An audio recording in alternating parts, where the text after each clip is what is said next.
우리 옆 사람과 같이 인사하겠습니다. 한 사람을 세웁시다. 이렇게 인사하겠습니다. 한 사람을 세웁시다. 한 사람을 세웁시다. 오늘은 왜 화가 나니? 라는 제목으로 말씀을 나누려고 하는데요. 지난주부터 이제 하나님이 사람에게 찾아오셔서 말을 걸어오시는 장면에 대해 생각을 해보고 있습니다. 그러니까 하나님께서 인간에게 말을 걸어오시는 것은 분명한 목적이 있죠. 우리를 그냥 괴롭히려고 하는 것이 아니라 사실 우리에게 구원을 위한 것입니다. 그러니까 사람들이 무엇을 해야 될지 잘 모르고 있는 상태, 죄에 빠져서 계속해서 그 죄에서 허우적대고 있을 때 하나님께서는 우리를 그냥 놔두지 아니하시고 또 우리를 사랑하시기에 우리에게 찾아오셔서 말씀하시고 또 우리에게 가르쳐 주시고 또 우리를 구원의 손길로 인도하신다는 거죠. 지난주에 우리가 살펴봤던 것은 아담과 하와가 범죄에 빠져서 있는 모습입니다. 아담과 하와가 선악과를 범한 이후에 두려워서 숨어 있는 모습. 그때 하나님께서 아담에게 찾아오셔서 아담은 어디 있느냐 이렇게 말씀하셨다는 거죠. 아담이 어딘지 몰라서 그런 것이 아니라 하나님께서 아담에게 손을 내미신다고 얘기했습니다. 그러니까 아담이 하나님이 창조하신 바로 그 원래의 모습, 그러니까 당당하고 세상을 다스리는 그런 능력을 가지고 있는 모습이 아니라 오히려 두렵고 떨리고 자기의 자존감도 없어진 그런 모습에 빠져 있었죠. 근데 그때 그들은 자기의 문제를 어떻게 해야 될지 모릅니다. 자기의 죄의 문제를 어떻게 해결해야 될지도 모르고요. 무엇을 해야 될지도 모르고 그냥 숨어 있는 상태에 있었다는 거죠.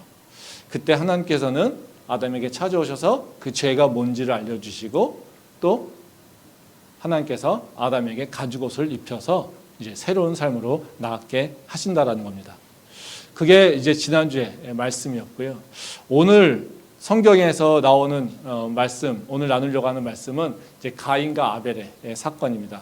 또 똑같이 하나님께서 가인과 아벨에게 찾아오셔서 가인에게 찾아오셔서 말을 거시는 장면이 오늘 얘기입니다. 가인과 아벨이 제사를 지냈는데 하나님께서 아벨의 제사는 받았는데 가인의 제사는 받지 않으셨습니다. 그래서 가인이 이제 분노하고 있죠. 화나고 있습니다. 그래서 결국에는 가인이 아벨을 죽이는 사건입니다. 인간에게 있어서 첫 번째 살인 사건이 바로 이 가인과 아벨의 사건인데 형제간의 살인이라고 얘기할 수 있습니다. 이 사건이 일어나는 과정 가운데 하나님께서는 가인에게 찾아오셔가지고 또 말씀을 거십니다. 그리고 가인의 문제를 얘기하시고 또 가르쳐 주시기도 할 뿐만 아니라 경고하십니다. 죄에 대해서.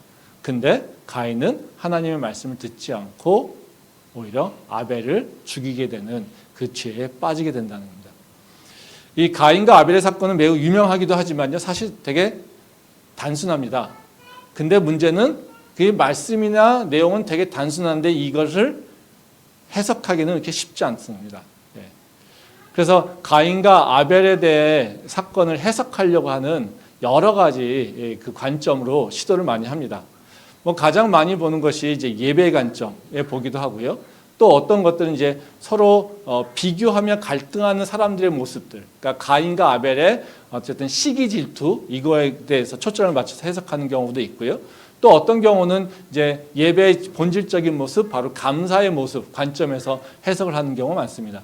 근데 가장 아까 말씀드렸듯이 이 가인과 아벨을 해석하는 가장 유명한 많은 관점은 뭐냐면요, 예배의 관점에서 많이 바라봅니다. 그래서 왜냐하면 이 두 사람의 그 사건에 있어서 가장 중요한 얘기가 바로 그 제사라고 하는 거기 때문에 그렇습니다. 그러니까 하나님께서 가인의 제사는 받지 않았지만 아벨의 제사는 받았기 때문에 그렇다는 거죠.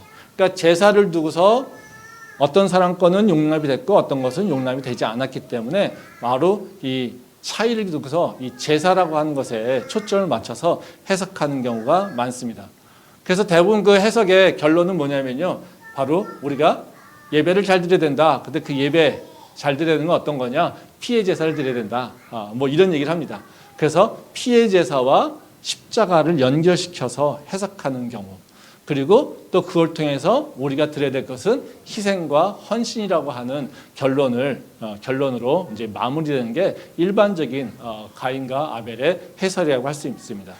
근데 저는 이 말씀을 이런 해석은 조금 무리가 있지 않은가 생각을 합니다.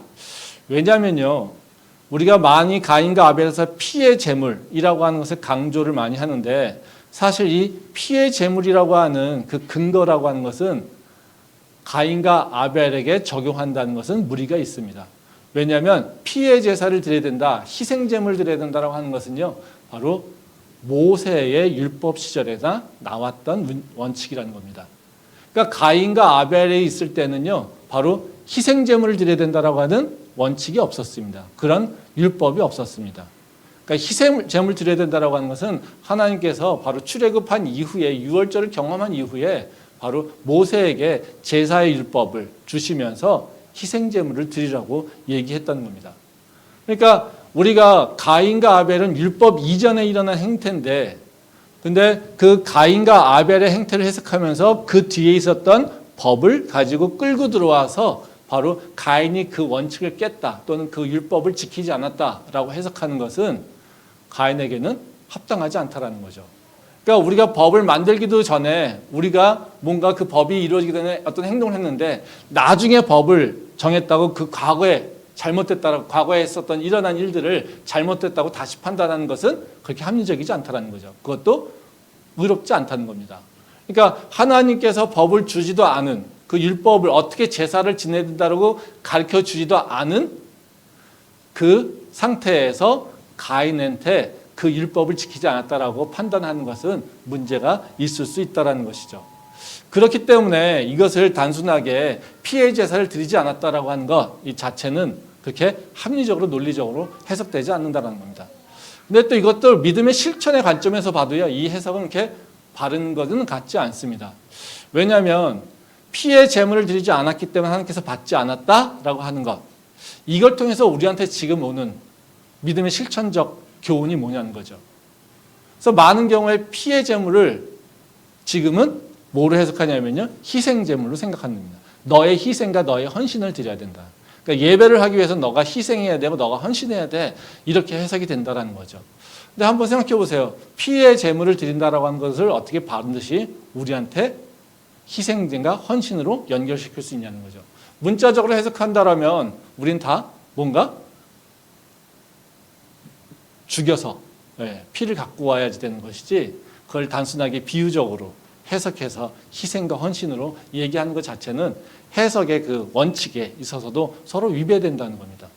그러니까 문자적으로 해석해서 피면 피, 희생제물은 희생제물을 해석하려면 지금도 똑같이 이 시대에도 우리는 양을 잡아야 되고 새를 잡아야 되고 또는 소재를 드릴 수 있는 이런 것들을 잡아야 된다는 거예요. 근데 그것이 아니라 지금은 환경이 그렇지 않으니까 우리는 네가 희생해야 돼, 네가 헌신해야 돼, 이런 예배를 드려야 된다고 하는 원칙을 끄집어낸다라고 하는 것은 우리가 그렇게 합리적이지 않다라는 겁니다. 그러니까 우리가 이 가인과 아벨의 사건을 단순하게 바로 그 제물의 차이, 이걸로 본다라고 하는 것 자체는 우리한테 신앙적인 교훈도, 믿음의 실천이라고 하는 부분에 있어서도 그렇게 중요한, 그리고 합당한 해석을 제공도 하지 못한다는 겁니다. 그래서 우리는 이걸 좀 다른 관점에서 바라볼 필요가 있다는 것입니다. 이거는 뭐로 성경에서 얘기하냐면요, 가인과 아벨의 사건은 재물의 관점이 아니라 믿음의 관점에서 바라보라고 얘기를 하고 있습니다. 말씀 한번 보겠습니다. 히브리서 11장 4절 말씀입니다. 믿음으로 아벨은 가인보다 더 나은 제사를 하나님께 드림으로 의로운 자라 하시는 증거를 얻었으니 하나님이 그 예물에 대하여 증언하심이라. 그가 죽었으나 그 믿음으로써 지금도 말하느니라. 이 말씀은 가인과 아벨 사건에 대해서 히브리서에서 나오는 설명이죠. 이 말씀에서 강조하는 것은 제물의 차이가 아닙니다. 가인은 피의 제물을 드렸고 아벨은 피의 제물을 드렸고 가인은 그냥 곡물을 드렸어. 그래서 피가 없어서 그런가, 이렇게 해석하지 않는다는 거죠. 이 히브리서의 해석은 뭡니까? 믿음의 차이라는 거예요. 가인은 믿음이 아닌 모습으로 드렸고 아벨은 믿음에 합당한 예배를 드렸어. 그렇게 해석한다는 거죠.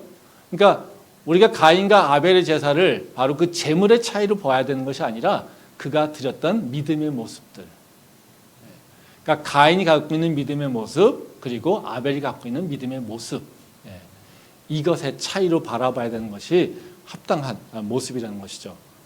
그래서 오늘 제가 나누려고 하는 말씀은 바로 가인과 아벨의 그 사건을 통하여서 우리한테 주는 교훈이 뭔가 뭐 이런 부분을 생각해 보려고 합니다. 그래서 이 가인과 아벨의 그 사건을 통해서 우리가 뭐를 깨닫고 그리고 우리의 믿음을 바꿔야 될까, 고쳐 나가야 될까, 이 부분을 생각해 보려고 하는데요.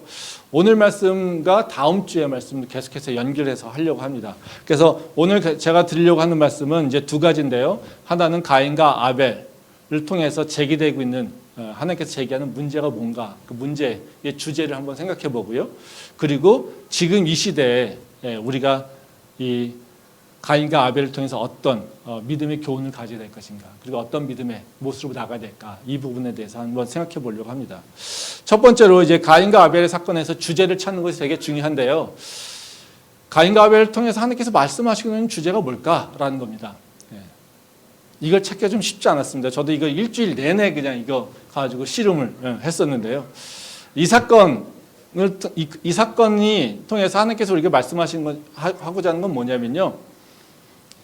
에덴에서 쫓겨난 이후, 즉 에덴 동산이 아니라 에덴 동산 밖에서 우리 인간은 어떻게 살아가야 되는 거라는 겁니다. 그러니까 이 에덴 동산에서의 믿음의 모습뿐만이 아니라 지금 바로 에덴 동산 밖에 나와서 우리 인간은 어떤 모습으로 어떤 믿음의 실천을 해야 될 것인가, 이 부분에 대해서 얘기하고 있다는 거죠. 말씀 보겠는데요. 창세기 2장 23절 말씀입니다. 여호와 하나님이 에덴 동산에서 그를 내보내어 그의 근원이 된 땅을 갈게 하시니라. 또 보겠습니다. 창세기 3장 1절 말씀입니다. 아담이 그의 아내 하와와 동침함에 하와가 임신하여 가인을 낳고 이르되 내가 여호와로 말미암아 득남하였다 하니라. 창세기 2장을 보면 이제 하나님께서 아담과 하와가 범죄한 이후에 그를 내보내었다고 얘기하시죠. 그리고 3장의 시작은 뭐냐면요. 아담과 그의 아내 하와가 동침하여서 이제 가인을 낳았다라고 얘기를 하고 있습니다. 그래서 지금 이 2장과 3장 가인의 탄생에 있어서 가장 중요한 차이는 뭡니까? 이전에 그 가인과 아벨의 그 부모인 아담과 하와는 에덴 동산 안에 있었고요. 근데 이들이 죄를 져서 이제 쫓겨났습니다. 쫓겨난 이후에 바로 아담과 하와가 가인과 아벨을 낳았다는 것입니다. 그러니까 지금 가인과 아벨은 어떤 존재냐면요. 에덴 동산을 경험하지 못한 첫 번째 인간이라는 거예요. 그러니까 가인과 아벨의 사건은 뭐냐면요. 에덴 동산이 아니라 에덴 동산 밖에서 일어난 인간들에게서 일어났던 첫 번째 사건이라고 하는 것을 얘기하고 있습니다. 그러니까 분명히 에덴 동산과 에덴 동산 밖의 삶의 모습은 다르겠죠. 왜 그렇습니까? 에덴 동산이라고 하는 것은 뭐예요?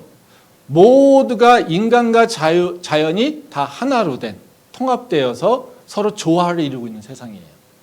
그러니까 하나님의 은혜라고 하는 것이 완전하게 이루어져서 인간이 범죄만 하지 않았어도 그냥 인간은 수고하고 땀 흘릴 필요가 없이 살아가는 인생이었어요. 근데 에덴 동산 밖은 어떻습니까? 그렇지 않아요. 환경이 바뀌었어요. 이제는 하나님의 은혜가 아니라 또 다른 우리의 노력에 필요한 부분이 있다는 거죠. 그래서 우리가 에덴 동산에서의 모습만 생각하고 우리 유토피아를 생각하고 있는데 지금 우리 삶의 현장은요. 에덴 동산이 아니라는 거예요. 그리고 또 다른 것이 변화된 또 다른 것들의 그 힘들이 존재하고 있는 다른 세상에 살고 있다는 거예요. 그러면 하나님께서 아담에게 가주셨던 그 삶의 모습과 가인과 아벨, 에덴 동산 밖에서 살고 있는 가인과 아벨에게 가르쳐주고자 하는 교훈은 다르다는 거죠. 우리가 에덴 동산에서 아담과 하와가 지켜야 될 믿음의 모습과 에덴 동산 밖에서 바로 우리가 지켜야 될 믿음의 모습은 서로 다르다는 거예요. 환경이 바뀌면 우리도 삶의 모습이 바뀌어야겠죠. 그러니까 에덴 동산 안에서의 모습, 그 모습 가지고 우리는 맨날 선악과를 따먹지 말아야 돼, 이것만 지키는 그런 모습으로 에덴 동산 밖에서 살 수 없다는 거예요. 그럼 에덴 동산 밖에서는 새로운 믿음의 그 지식과 또 기준이 필요하다는 것입니다. 그러니까 우리가 환경을 좀 이해할 필요가 있다는 겁니다. 그러면 중요한 거는 에덴 동산하고 다르게 에덴 동산 밖은 어떤 세상이냐? 우리가 이걸 좀 알 필요가 있겠죠. 에덴 동산 밖은 어떤 걸까요? 밖은. 방금 전에도 제가 말씀드렸듯이 에덴 동산과 다르게 에덴 동산 밖은 뭐냐면요. 사람들이 수고하고 노력해야 돼요. 그리고 싸워야 되는 삶이 있어요. 에덴 동산에서는 그렇지 않았어요. 우린 수고하고 땀 흘리고 뭔가 싸워야 되는 얘기가 창세기 1장, 2장에 나오지 않아요. 근데 3장부터는요, 뭐라고 나오냐면요, 수고하고 땀 흘려야 되고, 그리고 네가 싸워야 된다는 얘기가 이 3장부터는 계속 나온다는 거예요. 말씀 한번 보겠습니다. 예. 첫 번째 그 에덴 동산 밖의 특징을 좀 보면요, 이 땀을 흘려야지 됩니다. 말씀 한번 보겠는데요. 창세기 3장 17절부터 19절 말씀입니다. 아담에게 이르시되 내가 내 아내의 말을 듣고 내가 내게 먹지 말라 한 나무의 열매를 먹었은즉 땅은 너로 말미암아 저주를 받고 너는 내 평생에 수고하여야 그 소산을 먹으리라. 땅이 내게 가시덤불과 엉겅퀴를 낼 것이라.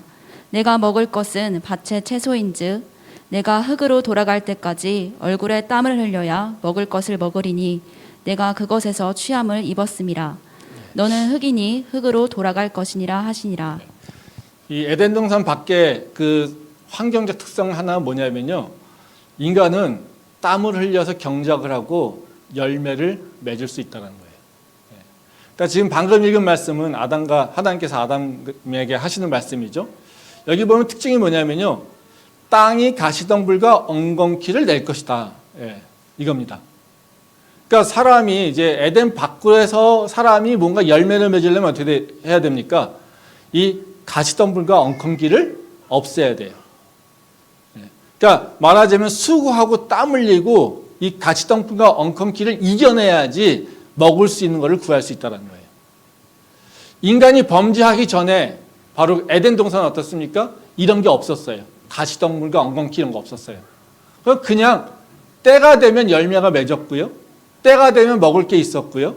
그냥 우리가 풍족해서 부족함이 없는 땅, 그것이 에덴 동산 땅이었어요.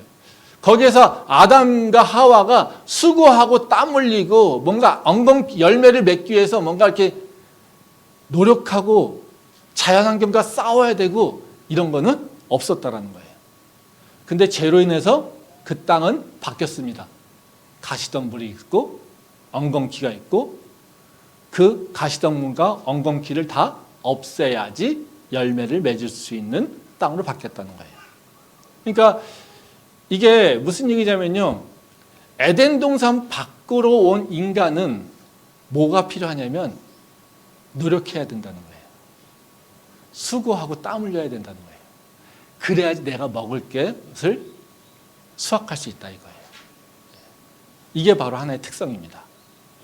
두 번째 에덴 동산 밖의 그 환경적 특성은 뭐냐면요, 우리 주변에 죄가 들어와서 죄가 나를 공격하려고 계속해서 호시탐탐 나를 노리고 있다는 거예요.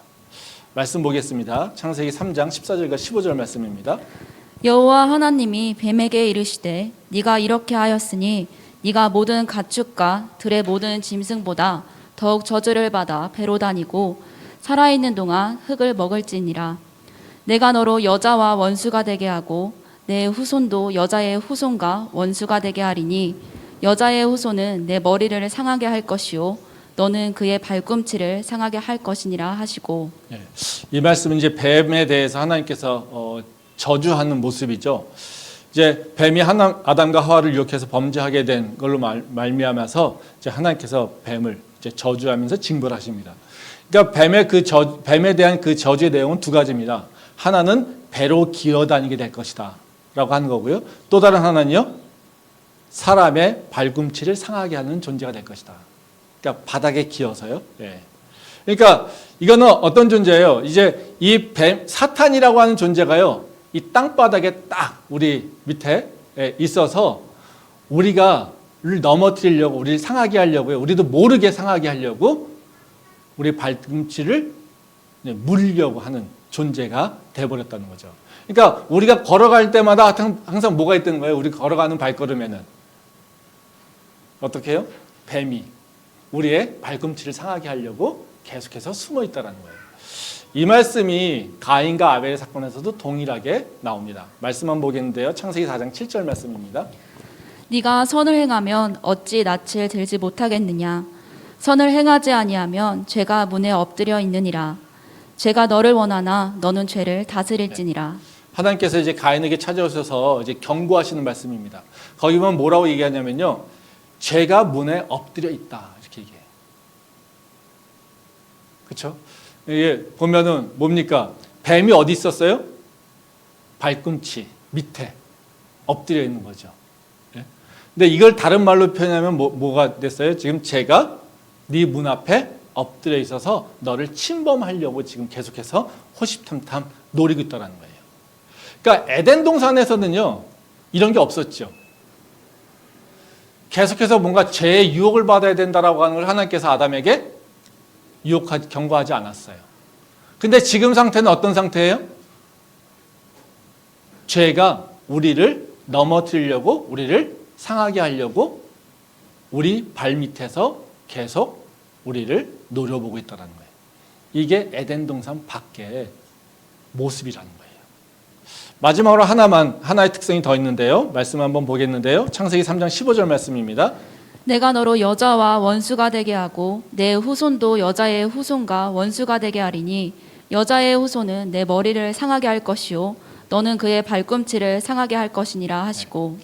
이거는 앞에서 이제 그 하나님께서 뱀에게 하신 말씀에 대한 연속입니다. 여기 보면 뭐라고 하냐면요. 여자의 후손이 뱀의 머리를 상하게 할 것이다. 그리고 뱀은 너의 머리를 너는 이제 발꿈치를 상하게 한다 이렇게 얘기하고 있죠. 그러니까 이 말씀도 해석하기 좀 어렵잖아요. 여자의 후손 얘기해서 이걸 또 예수님으로 얘기하고 뭐 십자가를 얘기하고 이렇게 얘기할 수 있는데요. 그렇게 해석하는 경우도 있습니다. 근데 여기서는 그냥 되게 심플합니다. 여자의 후손은 뭐예요? 인간이에요. 그러니까 아담과 하와가 범죄하고 난 이후에 그러니까 이 인간들은 자연과 원래는 하나 되는 거였어요. 근데 그 아담과 하와가 범죄한 사건 이후에는 자연과 인간이 그리고 뱀과 인간도 서로 싸우는 존재가 생긴 거예요. 그 에덴 동산에서 싸울 필요가 없어요. 서로 싸우는 존재가 아니에요. 서로 경쟁하면서 서로 죽이려고 하는 존재가 아니에요. 근데 죄가 들어오면서부터는 어떻게 됐냐면요. 인간들과 뱀은 서로 싸워야 되는 존재가 됐다는 거예요. 뱀은 사람들의 발꿈치를 상하게 하려고 숨어서 기다리고 있고요. 인간은 어떻게 해요? 그 뱀의 머리를 밟아서 이겨야 되는 그런 환경에 살고 있다는 거죠. 이것이 가인에게 똑같이 다시 나와서 얘기를 하고 있습니다. 말씀 보겠습니다. 창세기 4장 7절 말씀입니다. 내가 선을 행하며 어찌 낯을 들지 못하겠느냐. 선을 행하지 아니하면 죄가 문에 엎드려 있느니라. 죄가 너를 원하나 너는 죄를 다스릴지니라. 이 마지막 말씀에 뭐라고 하냐면요. 죄가 너를 원하나 너는 죄를 다스릴지니라. 하나님께서 가인에게 경고하는 말씀입니다. 그러니까 막 화내고 있는 상태에서 와가지고 왜 분노하냐? 그러면서 분노를 다스리려고 얘기하시면서 이렇게 경고합니다. 죄가 너를 원하나 너는 죄를 다스릴지니라. 이게 무슨 얘기예요? 죄가 너를 지금 삼키려고 해. 그러니까 너는 어떻게 돼? 죄를 다스려야 돼. 이거예요. 앞에 무슨 얘기입니까? 뱀은 인간의 발꿈치를 상하게 하려고 하고 그리고 인간은 그 뱀의 머리를 쥐어 밟아서 이겨야 되고 이 존재죠. 그러니까 인간은 어떤 존재입니까? 에덴 성전 밖에서의 인간은 어떤 모습이 어떤 그 책임이 생겼냐면요. 죄와 싸워서 이겨야 되는 책무가 생겼어요. 그러니까 죄와 싸워서 이겨야 된다는 책무는 뭐냐면요. 이제 죄에 대해서 적극적인 태도를 가져야 된다는 거예요. 내가 죄라고 하는 것이 들어온다라고 하는 것, 죄가 나를 계속해서 집어삼키려고 있다라고 하는 것을 인식하고 죄를 이기려고 하는 그 방책이 있어야 된다는 거예요. 그러니까 우리가 되게 화평한 동네에서는요, 도둑이 없는 동네에서는요, 문을 잠그고 다닐 필요가 없죠. 조그만 동네에서 예전에는요, 다 이렇게 사람들이 보이고요. 그리고 그 옆에 사람들이 어떻게 사는지 다 알고 있어요. 그래서 서로 문을 잠그고 서로 뭔가 이렇게 뭐 CCTV를 설치하고 이런 일을 하지 않았어요. 근데 도둑이 막 일어나고 범죄가 일어나고 이런 게 많아지면서 사람들 어떻습니까? 담장을 높이고요. CCTV를 설치하고 그리고 그 범죄를 막기 위해서 다양한 방법의 대책을 세우고 있다는 거예요. 에덴 동산에서는요. 어떤 거냐면요. 그냥 평화롭고 아무런 문제가 없는 세상이에요. 죄에 대해서 그렇게 경각심을 갖고요. 문을 꼭 걸어 잠그고 내가 싸워야 돼, 이겨야 돼 이런 생각을 가질 필요가 없는 세상이에요. 근데 에덴 밖의 세상은 어떤 세상이에요? 이미 죄가 들어왔고요. 죄가 우리를 집어삼키려고 우리를 바라보고 있고요. 그러니 우리는 그 죄한테 먹히지 않기 위해서 경각심을 갖고 대비하고 싸워서 이겨야 되는 세상이라는 거죠. 그러면 이 세 가지 특성이 뭐예요? 인간은요, 먹고 살기 위해서 노력해야 되는 그 세상. 그래서 수고하고 땀 흘리고 노력해야 되는 게 바로 에덴 밖의 삶이에요. 또 뭘 해야 됩니까?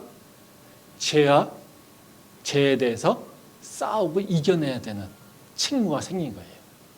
이게 에덴 동산 밖에서 지금 우리가 살고 있는 모습의 그 특성이라는 거죠. 그러니까 우리는 어떻게 해야 돼요? 수고하고 땀 흘리고 그리고 죄하고 싸워서 이기려고 하는 바로 그 책무를 인식하며 살아야 된다는 거죠. 그게 우리가 갖고 있는 기본적인 삶의 환경이에요. 근데 이 환경이 참 쉽지 않습니다. 그렇죠? 네. 근데 그러면 다음 주제로 넘어가면요. 이 환경에서 가인과 아벨은 어때요? 제살 지냈어요. 네. 근데 가인이 제살 지낸 다음에 화를 내고 있어요. 가인은 왜 화가 났을까요? 이 환경에 대해서 변화가 일어난 다음에 어쨌든 이들도 하나님을 알고 하나님을 향해서 제사 지내고 예배 드렸어요. 근데요, 예배 드린 이후에 가인은 지금 뭐 하고 있어요? 화가 나고 있어요. 왜 화가 났을까요, 가인이?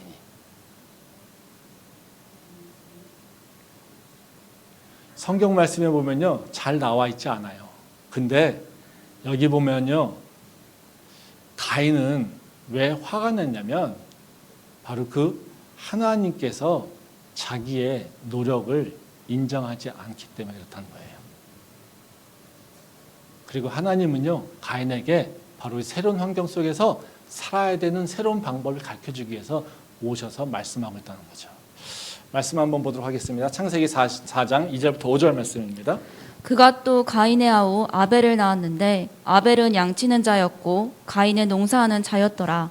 세월이 지난 후에 가인은 땅의 소산으로 제물을 삼아 여호와께 드렸고 아벨은 자기도 양의 첫 새끼와 그 기름으로 드렸더니 여호와께서 아벨과 그의 제물을 받으셨으나 가인과 그의 제물은 받지 아니하신지라. 가인이 몹시 분하여 안색이 변하니. 예, 이 말씀 이제 가인이 왜 화를 내고 있는지 잘 보여줍니다. 이제 여기 보면 가인은 농사를 지어서 이제 예물 드렸다고 했죠. 예. 그리고 아벨은 양을 가지고 예물을 드렸다고 얘기합니다.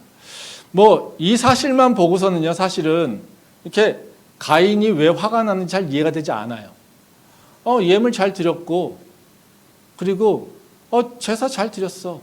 근데 하나님께서 안 받아줬어. 예. 근데 그럴 수 있죠. 예. 근데 하나님께서 이제 가인에게 찾아오셔가지고 좀 화가 난다고 뭔가 이렇게 네가 왜 화를 내고 있냐고 막 이렇게 계속해서 물어보고 있다는 거죠.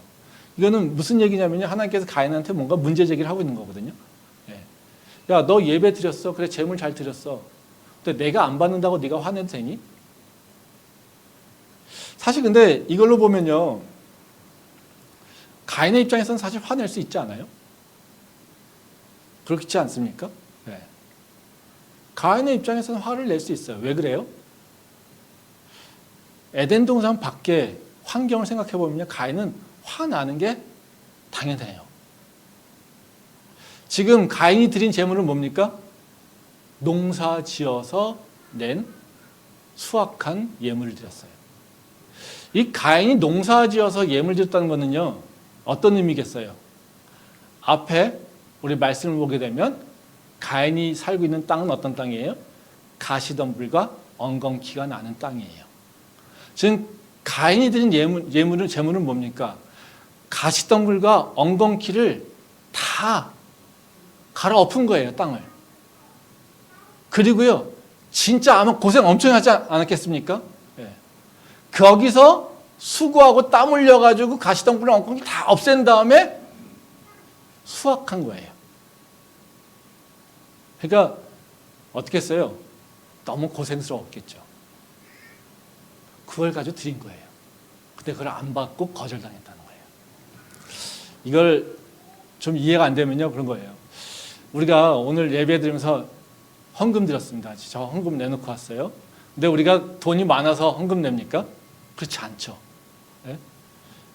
돈이 뭐 아깝지 않으니까 그냥 헌금 냅니까? 그렇지 않아요. 다 세상에서 수고하고 땀 흘리고 내가 어렵게 뭐 알바하든지 뭘 하든지 간에 직장에서 어려움 당하면서 내가 번 돈이에요. 이 돈이 얼마나 소중해요. 중요하잖아요. 왜 중요해요? 내가 수고해서 벌었으니까. 내가 땀 흘려서 벌었으니까. 내가 어려운 소리 당하면서 벌었으니까. 이거 가지고요. 아, 하나님께 예물 드려야지. 그래, 예배 드릴 때 그냥 빈손으로 오면 안 되지. 그리고 예물 드렸어요. 그랬더니 하나님이 야, 이런 거 왜 내? 야, 너 이렇게 정성 없이 드리면 안 되지. 야, 이런 식으로 예물 주면 내가 너 거 안 받지. 그래서 물러줘 버렸어요. 우리 어떻게 생각하겠습니까? 기분 나쁘지 않아요? 당연히 기분 나쁘죠. 이걸 좀 다른 생각을 하면 그런 거예요. 우리가 친구를 우리 집에 초대했다고 칩시다. 근데 내가 친구를 손님을 초대하니까 내가 열심히 정성껏 뭔가 이렇게 만들었어요. 하지도 못하는데 막 유튜브에서 레시피 받아가지고 유튜브 보면서 막 그냥 음식을 이것저것 만들었어요. 근데 친구가 딱 와가지고요. 이제 식탁에 앉았습니다. 근데 표정이 별로 그렇게 좋지 않아요. 오면은 딱 내가 세팅을 해놓은 거 보고 감동을 받아야 되는데 감동은커녕 그냥 앉아요. 근데 한 젓가락 먹더니 야, 짜! 야, 이건 왜 이렇게 맛이 없어? 이러면서 숟가락을 딱 놔버려요. 나는 이 친구를 대접하기 위해서 유튜브를 보면서 레시피를 찾아 열심히 따오면서 노력을 해서 이 상을 만들었는데 오자마자 표정도 좋지도 않고 한 젓가락 먹더니 짜다고 맛없다고 안 먹어요. 그럼 우리는 어떨까요? 기분 좋아요? 기분 좋을 사람 아무도 없죠. 근데 짠 걸 짜다고 얘기하는 게 잘못된 겁니까? 우리는 왜 화내죠? 맛없으면 맛없다고 얘기하는 거 당연한 거 아니에요? 왜 화내죠?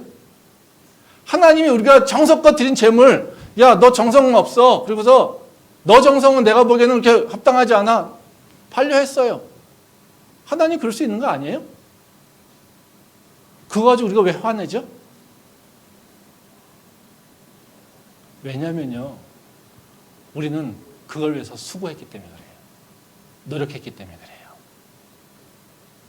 다른 사람은 모르지만 나는 작은 헌물이라도 주지만 그것을 드리기 위해서 나는 알바를 했거든요. 내가 알바하면서 주인한테 욕도 들었거든요. 그렇지만 그렇게 번 돈을 하나님께 드렸거든요.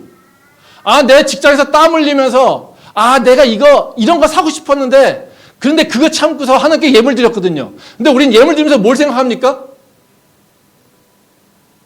내가 수고한 거, 내가 땀 흘린 거, 내가 포기한 거, 이게 얼마나 나한테 소중한 건데, 그쵸? 뭐의 기준으로? 내가 수고하고 땀 흘린 거. 이걸 가지고 우리는 평가한다는 거예요. 그리고 그거를 우리는 하나님이 인정하기를 원한다는 거예요. 근데 인정받지 못하니까 어떻습니까? 우리는 화가 나는 거예요. 가시덤불과 엉겅퀴를 다 헤쳐가지고 그 벌어진 땅을 내가 잘 경작해서 밭을 만들고 거기서 수확을 해서 하나님께 드렸는데 나는 땀 뻘뻘 흘리면서 태양볕에 가서 고생하면서 내가 수확한 걸 드렸는데 하나님께서 받지 않는다고 하니까 이 가인은 화가 난 거예요. 그게 바로 이 가인이 화를 내고 있다는 거죠. 근데 하나님 왜 그러셨을까요? 가인이 지금 생각하고 있는 가치는 뭡니까? 내 수고한 거예요. 내가 노력한 거예요. 내가 수고하고 내가 노력했으니까 하나님은 어떻게 돼요? 당연히 받아야 되는 거예요. 그렇죠? 하나님이 거부할 수 있습니까? 거부해서는 안 되는 거예요. 왜? 내가 수고했으니까. 내가 노력했으니까. 그게 우리들의 마음이고 가인의 마음이었다는 거죠. 은혜가 아니라 노력이 필요한 세상에 들어오면서 우리는 하나님과 관계 속에서도 우리한테 또 중요한 가치가 뭐냐면요. 내가 수고하고 땀 흘린 것. 이것이 중요한 가치가 되는 거예요. 그래서 우리는 다 수고하고 땀 흘린 것, 이것에 대해서 가치를 인정받고 싶어 하는 거예요. 그래서 요새 세상 보면 다 무슨 얘기예요? 예. 야, 칭찬은 고래도 춤추게 한다, 이런 책도 있잖아요. 그렇죠? 뭐 하라는 겁니까? 칭찬하라는 거예요. 왜? 야, 걔 수고했잖아. 노력했잖아. 걔가 잘하든 못하든 수고했잖아. 노력했잖아. 그러니까 걔 칭찬해줘. 그럼 걔 더 열심히 할 거야. 칭찬 안 하면요. 걔가 화가 날 거야. 노력해도 안 되는구나. 그럼 화가 날 거야. 그러니까 칭찬해줘. 그러면은 인정받으니까 내 수고한 거, 내가 노력한 거에 대해서 인정받을 수 있으니까 걔는 더 열심히 할 수 있을 거야. 그러니까 걔가 잘한 거, 못한 거 신경 쓰지 말고 칭찬해줘. 인정해줘. 걔의 수고와 노력을. 이겁니다. 뭐가 중요한 거예요? 인간 입장에서의 수고와 노력한 것. 이것 자체가 가치가 있는 거예요. 이것을 중요하게, 귀하게 여기라는 거예요. 그러면 이것이 문제가 있죠. 우리는 어떻게 삽니까? 우리는 은혜로 살아요. 그렇죠? 근데 에덴 동산 밖에서 가시덤불과 엉겅퀴가 있는 땅에서 중요한 건 뭐예요? 노력이에요.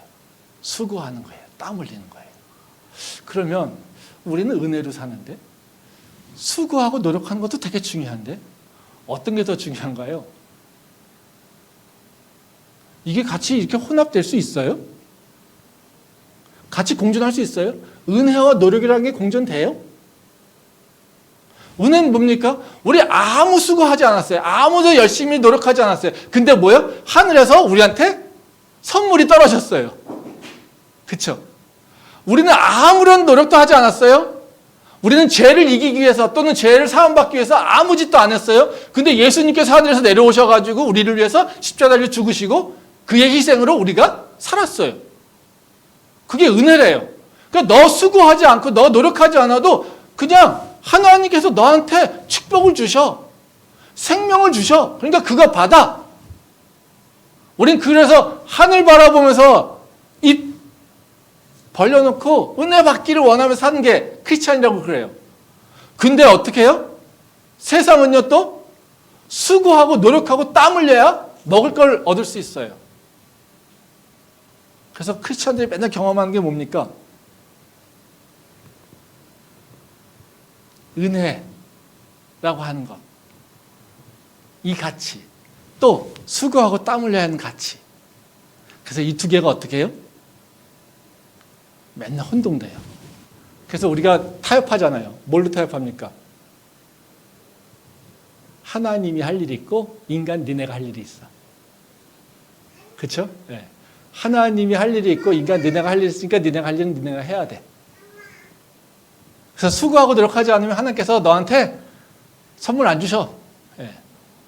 그래서 우리는요 믿음 생활하는 데서도요 이 가치가 은혜라고 하는 가치와 그리고 수고하고 노력하는 것의 가치가 맨날 혼돈돼요. 그래서 맨날 은혜 생각 얘기하면은 뭐예요? 노력해도 되나? 수고할 필요가 있나? 아니, 하나님께서 주시는데. 못하러 노력해. 못하러 수고하고 땀 흘려. 하나님께서 주시는데. 은혜 기대해. 은혜. 그렇죠? 우리는 그래서 맨날 뭐라고 합니까? 은혜 얘기하잖아요. 그리고 또 한편은요.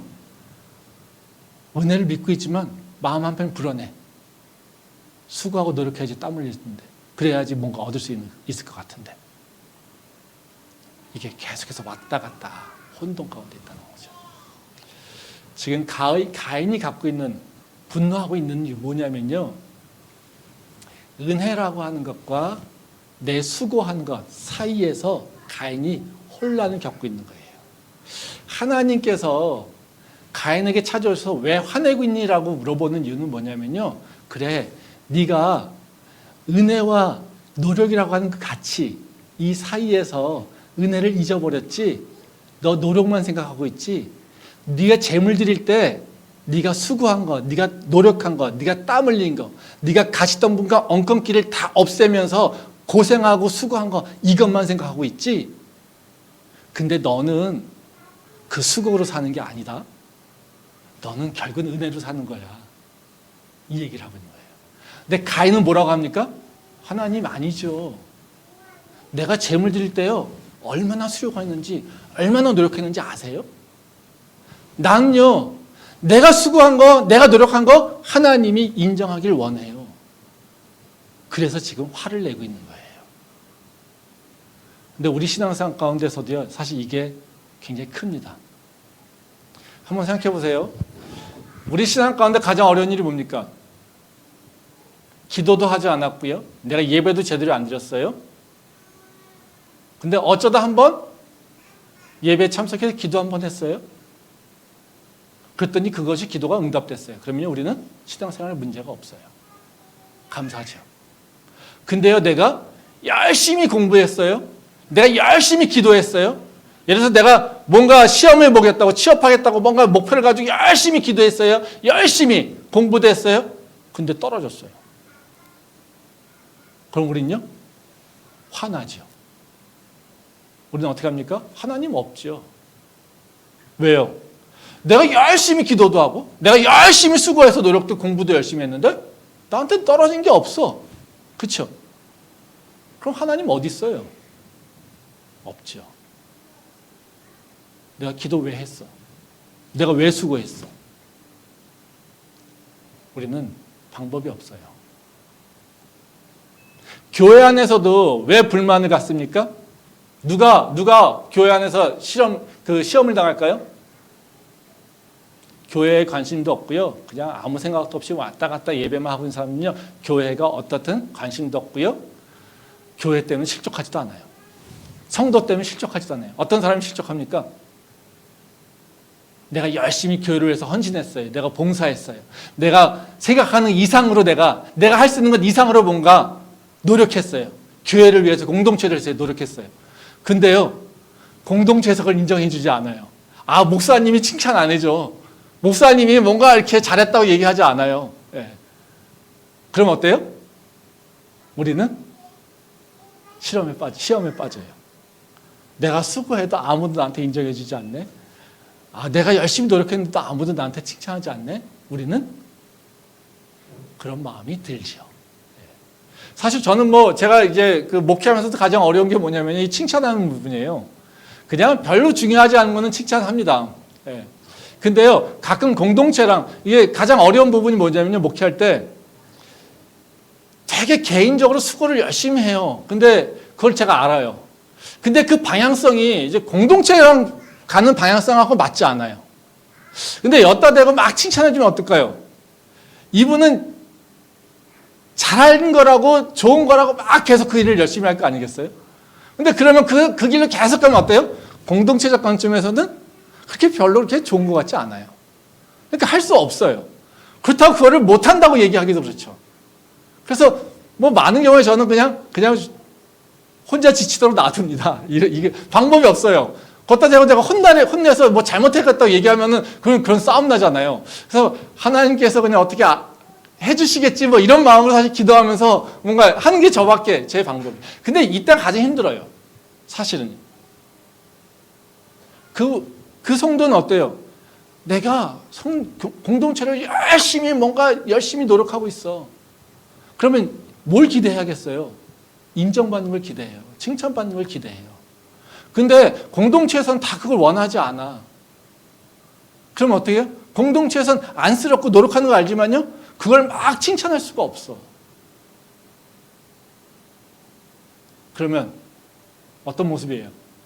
수고하고 노력한 사람은 뭘 봅니까? 내 수고와 노력한 것을 기억해요. 그걸 생각해요. 그래서 화가 나요. 칭찬하지 못한 사람은요, 할 말이 없어요. 지금 가인과 하나님 관계처럼요. 신앙생활에 있어서 내가 흔들리지 않으려면요, 내가 노력하는 그 모습에 대해서 하나님과 관계가 잘 정립돼야 돼요. 우리는 많은 경우에요, 은혜를 가지고 산다고 하지만요, 내 노력 관점에서 내 신앙생활을 바라보는 경우가 많아요. 하나님과 관계 속에서도요, 내 노력 관점에서 하나님과 관계를 생각하는 경우가 너무 많아요. 그래서 우리는 오히려 부작용이 경험할 때가 더 많습니다. 가인과 같이 노력이라고 하는 것과 하나님이 얘기하는 은혜라고 하는 것과 충돌되어서 우리는 혼란한 경우가 참 많다는 거예요. 지금 하나님께서 이 가인에게 제기하고 있는 문제는 뭐냐면요, 너는 노력이 필요한 상황에서 살고 있어. 그런데 너는 뭘 기억해야 되냐면 은혜로 산다는 걸 기억해야 돼. 이것을 말씀하고 있다는 거죠. 시간이 많이 갔지만 그래도 좀 보도록 하겠습니다. 이 말씀 계속 길어져 가지고요, 다음 주에도 깁니다. 그래서 오늘 말씀을 좀 더 보게 되면요, 그러면 중요한 문제는 그거죠. 우리가 어떻게 믿음 생활을 해야 될 것인가? 노력이 필요한 세상에서 우리가 어떻게 믿음 생활을 해야 되지? 이것이 중요하겠죠. 우리가 어떻게 믿음 생활을 해야 될까? 오늘은 두 가지만 얘기를 할게요. 하나는 뭐냐면요, 우리가 신앙생활하면서 내가 노력하고 수고한 것의 그 가치에 내가 매몰되면 안 돼요. 그러니까 내가 수고하고 노력한 거 인정해요. 하지만 우리는 항상 믿음의 눈을 바라볼 때는요, 내 수고하고 노력한 것을 바라보는 게 아니라 하나님의 은혜를 바라봐야 돼요. 말씀 보겠습니다. 창세기 4장 5절부터 6절 말씀입니다. 가인과 그의 재물은 받지 아니하신지라. 가인이 몹시 분하여 안색이 변하니 여호와께서 가인에게 이르시되 내가 분하여 함은 어찌 됨이며 안색이 변함은 어찌 됨이냐. 이 말씀이 이제 하나님께서 가인에게 오셔서 말을 거시는 장면이죠. 하나님은 내가 왜 분을 내느냐 이거죠. 가인의 입장에서 어때요? 분하지요. 아마 이 질문을 들으면 더 화가 날 것 같아요. 저 입장에서는. 제가 가인의 입장이라면. 아니 몰라? 내가 얼마나 수고했는데, 내가 얼마나 노력했는데, 그리고 내가 드린 재물 그냥 받지도 않고 거부하시더니 와가지고 나한테 하는 얘기가 왜 화내고 있니? 이러고 있으면 어때요? 예? 우리가 가인의 입장이 어때요? 분노하죠. 예. 화가 나죠. 예. 한번 생각해 보세요. 태영 형제가 열심히 교회에서 봉사하고 있는데 제가 야, 너 왜 그렇게 교회에서 그런 일을 해? 예. 그랬더니 화가 나겠죠? 근데 화가 냈더니 제가 태영한테 가가지고 야, 태영아, 너 무절했다고 네가 화를 내. 이러면요, 태영이 더 좋아하겠어요? 내 수고한 거 더 이제 복받쳐 오르겠죠. 그렇죠? 지금 가인이 그 모습이라는 거예요. 예. 근데 하나님 왜 이렇게 얘기하겠어요? 너 분노하고 있는 일을 알고 있는 거예요. 네 수고한 거, 너 그것 때문에 그러지? 너 수고한 거, 너 그것만 생각하고 있지? 내 은혜는 잊어버렸지? 이런 생각을 갖고 있다는 거죠. 이 가인의 문제는 뭡니까? 하나님의 은혜를 잃어버리고 내 수고한 것만 보고 있다는 거예요. 그럼 우리는 어떻게 해요? 수고와 은혜를 둘 다 보되 은혜로 맞춰야 돼요. 말씀 한번 볼게요. 고린도전서 15장 10절 말씀입니다. 그러나 내가 나된 것은 하나님의 은혜로 된 것이니 내게 주신 그의 은혜가 헛되지 아니하여 내가 모든 사도보다 더 많이 수고하였으나 내가 한 것이 아니요 오직 나와 함께 하신 하나님의 은혜로라. 네. 이 말씀 다 아시죠? 사도 바울의 고백입니다. 이제 사도 바울이 고린도 교회에서 다른 사도와 비교당하면서 이제 비난받습니다. 야, 니도 사도야? 뭐 이런 얘기를 합니다. 그러니까 이 사도 바울 입장에서 어떻게 했어요? 내가 사도야. 예. 나도 중요한 인재야. 나도 중요한 인물이야. 이것을 얘기하고 있는 거예요. 아, 남들은요, 베드로, 야, 예수님 생전 때 그 예수님한테 직접 배운 그 제자야. 그러니까 베드로는 그 자체로 인정받아요. 아볼로, 어때요? 야, 말 잘해. 설교 진짜 잘해. 예? 야, 너같이 어느한 말솜씨랑 틀려. 이 아볼로 설교만 들으면 모두가 다 감동해. 근데 너는 말도 못하잖아. 네가 할 수 있는 게 뭐가 있어? 예. 이러고 바울에 대해서 얘기를 하고 있어요. 너는 뭐가 잘하는 게? 너 뭐 했는데? 이거예요. 근데 그렇게 될 때 바울이 뭐라고 얘기할까요? 당연히 뭐? 수고하고 노력하겠죠? 근데 여기 말씀 보면 뭐라고 합니까? 은혜로 됐어 얘기하고 있어요. 근데 수고하고 노력한 걸 얘기하지 않아요? 아니에요. 합니다. 그 뒷부분에 보면 뭐라고 합니까? 내가 모든 사도보다 더 많이 수고하였으나 이 얘기예요. 야, 나 수고한 거 베드로랑 비교가 안 돼. 아볼로랑 비교가 안 돼. 내가 얼마나 많은 고통을 당하는 줄 알아? 내가 복음 전하다가 얼마나 많은 순환을 당했는 줄 알아? 그들이 받은 순환? 그것보다 나는 훨씬 더 많은 순환을 당했고, 그들이 갔던 그 길보다 내가 훨씬 더 어려운 길을 당했고, 내가 그들이 노력한 것보다 훨씬 더 많은 수고를 했어. 근데 나는 너희들처럼 그들이 수고한 것, 그들이 가지고 있는 능력, 그걸 바라보고 있지 않아. 나는 그거보다 훨씬 더 많은 수고를 했어. 그렇지만 나는 지금 고백하고 있는 건 하나님의 은혜야. 내가 이 모습으로 너희 앞에 사도 쓸 수 있는 거? 내가 열심히 해서 내가 노력했기 때문에 내가 그들보다 어떤 사도들보다 더 수고하고 노력했기 때문에 그거 아니야. 내가 너희들 앞에 쓸 수 있는 것은 하나님의 은혜야. 내가 지금 이 모습을 쓸 수 있는 거 하나님의 은혜야. 내가 수고하고 노력하지 않아서가 아니라 나 그들보다 훨씬 더 수고하고 노력했지만 나는 그것 때문에 나를 자랑하지 않아.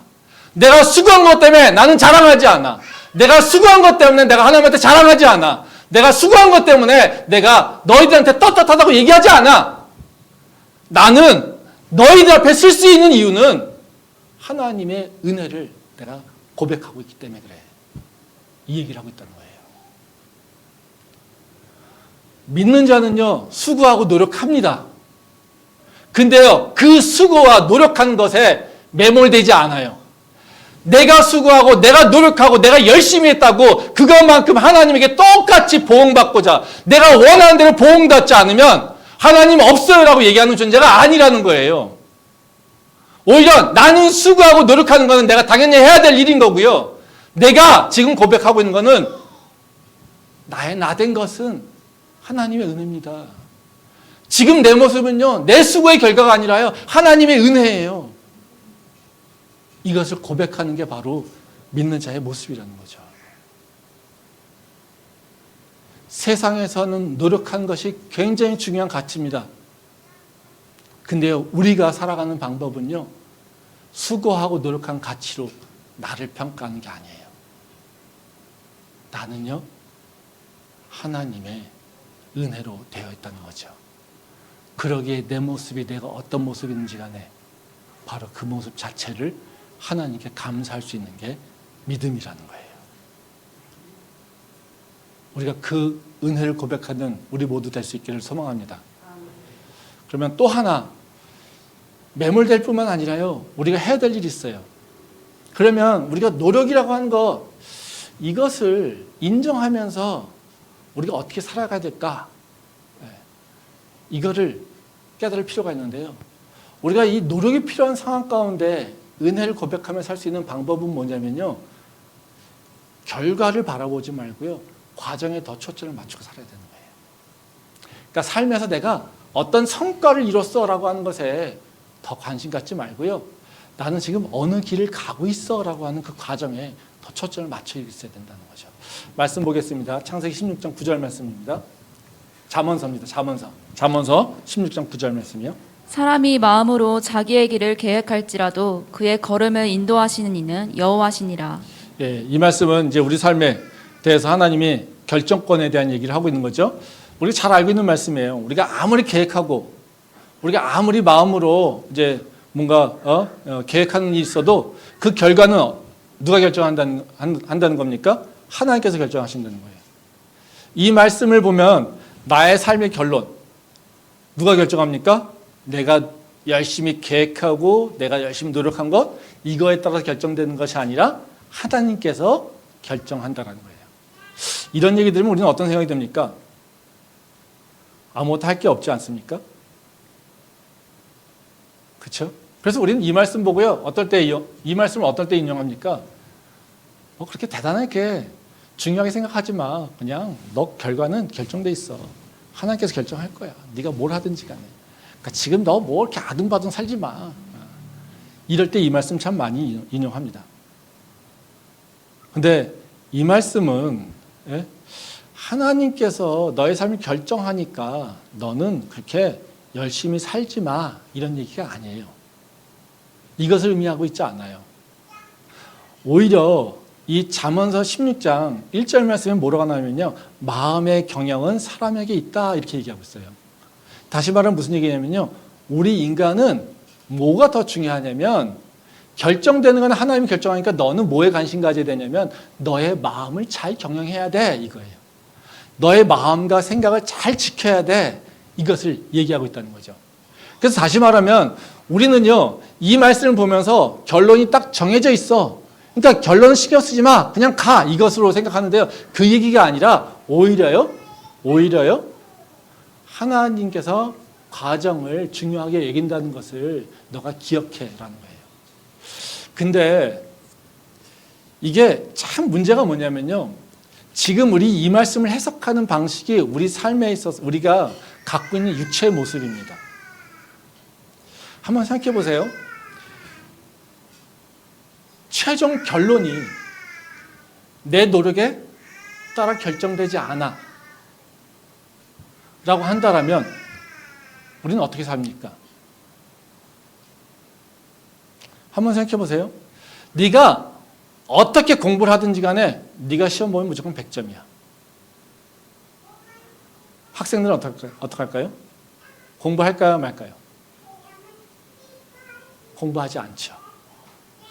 왜? 이미 100점인데 뭐. 시험을 잘 보든 시험을 못 보든 공부를 열심히 하든 공부를 열심히 하지 않든 뭐요? 100점.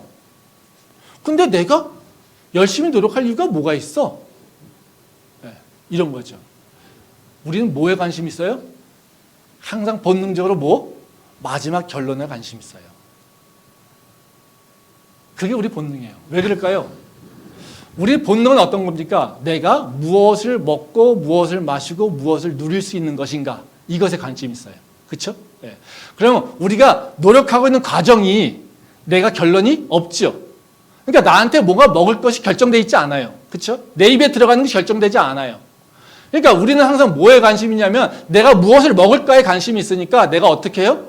마지막 결론에 관심을 가질 수밖에 없어요. 그게 우리 모습이에요. 왜?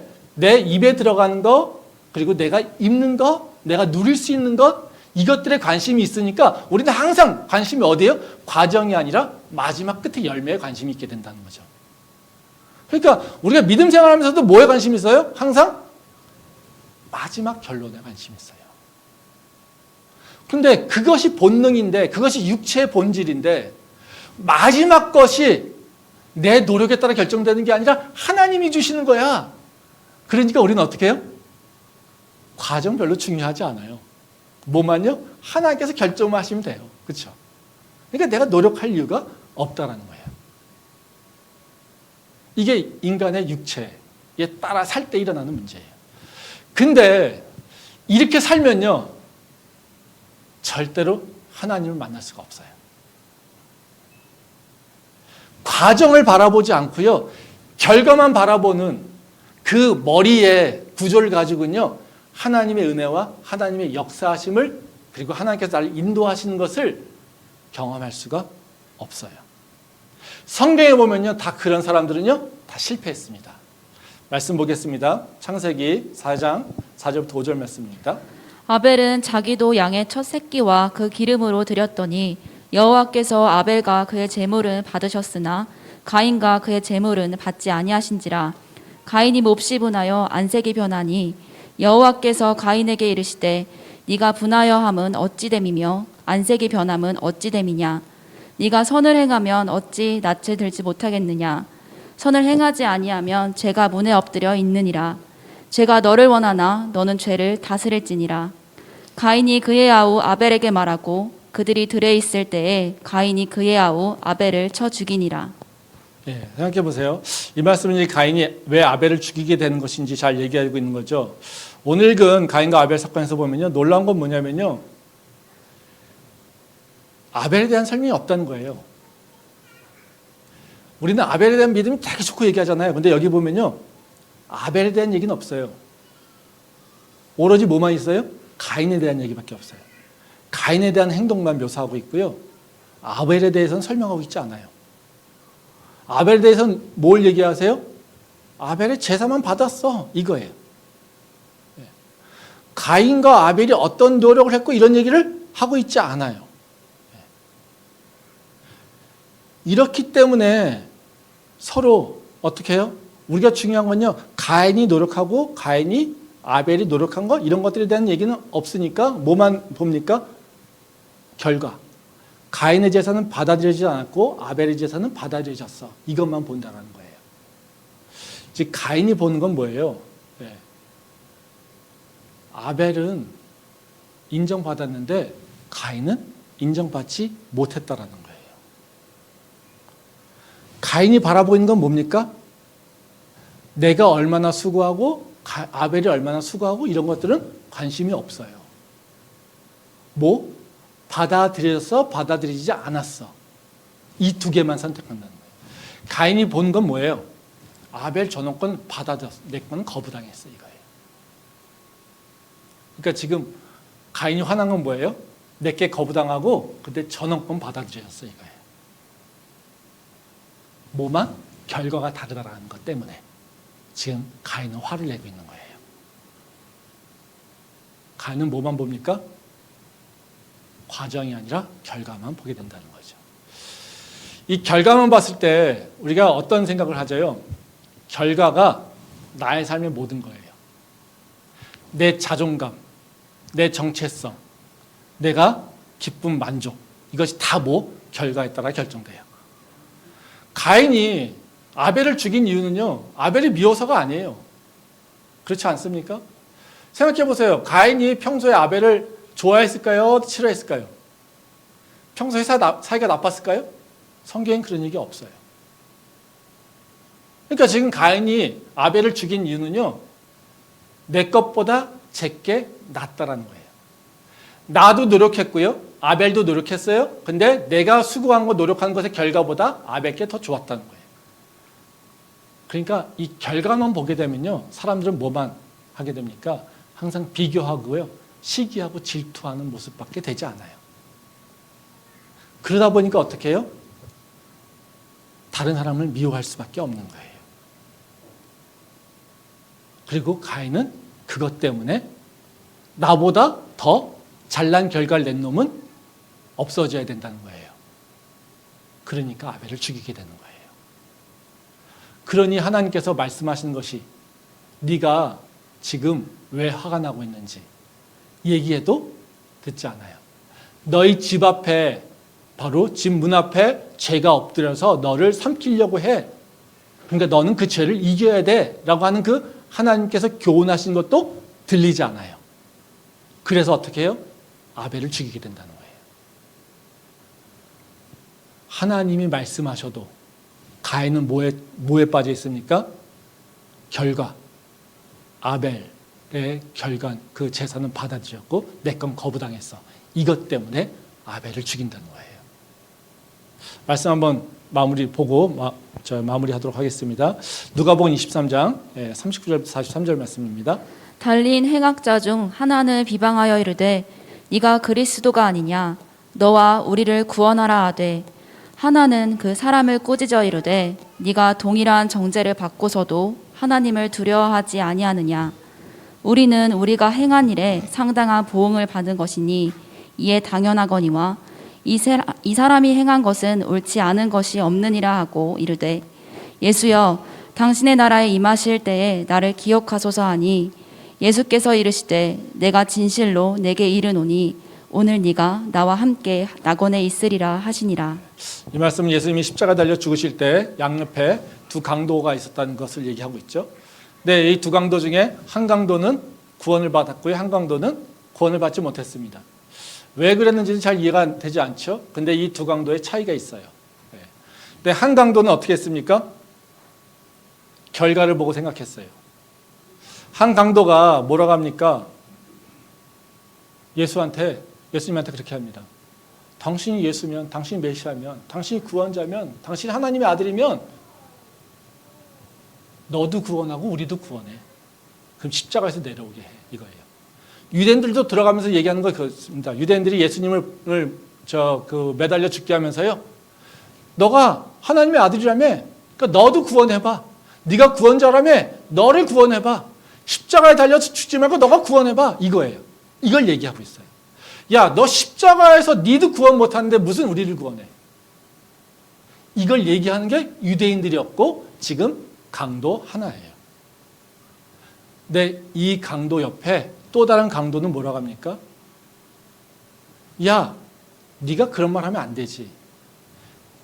예수는 죄가 없어. 우리가 한 행동을 봐. 저자는 죄가 없는데도 죽어. 우리 하는 행동을 봐. 우리는 우리의 행위에 마땅하게 당해야 될 것은 죽음이야. 오히려 그래서 이 죄, 또 다른 강도는 뭐 합니까? 자신의 죄를 회개하고 있다는 거예요. 똑같이 십자가에 달려 죽는 예수를 보면서요. 어떤 한 강도는요. 나를 못 살리는데 무슨 의미가 있어? 이거예요. 근데요. 또 다른 강도는요. 과거의 나의 삶의 과정을 다시 돌아봐요. 그리고 내가 한 행위가, 내가 하는 행동이, 그리고 그가 한 행동은 아무런 결점이 없고 나는 죄가 많다라고 하는 것 때문에 그가 죽는 것이 억울한 거고요. 나는 죽는 것이 합당하다고 고백하고 있는 게 바로 이 강도예요. 한 강도는요. 자신의 과거의 삶의 과정을 보면서요. 예수를 인정하게 됩니다. 예수님이 살아온 그 과정들을 보면서요. 예수를 인정하게 됩니다. 근데 또 다른 강도는요. 야, 너도 못 사는데, 너도 죽는데 무슨 의미가 있어? 그리고 결과만 바라보면서 예수를 인정하지 못한다는 거예요. 우리 믿는 자는요. 하나님께서 행하신 결론, 내가 만족스러울 때 믿는 게 아닙니다. 우린요, 믿음이라고 하는 것은요, 하나님하고 나하고 함께 가는 거예요. 동행하는 거예요. 그 삶이 어떻든지 간에요, 하나님이 동행하는 거예요. 그래서 우리가 중요한 건요, 한 걸음 한 걸음 하나님하고 함께 가는 길이에요. 그리고 그 결론은 어떻게 해요? 하나님께서 책임지시는 거예요. 이게 바로 우리가 믿는 믿음의 고백이에요. 그럼 아직도 그런 마음이 들잖아요. 그럼 우리는 노력해야 돼, 말아야 돼? 결론이 담보되지 않았는데 노력해야 돼, 말아야 돼? 내가 원하는 것이 이루어질지 안 이루어질지 모르는데 내가 노력해야 돼, 하지 말아야 돼? 그럼 우리는 어떻게 살려는 거야? 그렇죠? 이 문제는 다음 주에 예고편입니다. 근데 오늘 우리가 중요한 건요. 노력이 필요한 상황, 이 시대를 살면서요. 우리한테 중요한 건요. 은혜를 기억하는 겁니다. 그리고 그 은혜에 따라서 우리의 삶을 다시 재조정하는 겁니다. 바로 노력과 수고가 가장 중요한 가치라고 얘기하는 그 세상 가운데서도 하나님의 은혜를 다시 한번 기억하는 우리가 될 수 있기를 소망합니다. 기도하겠습니다.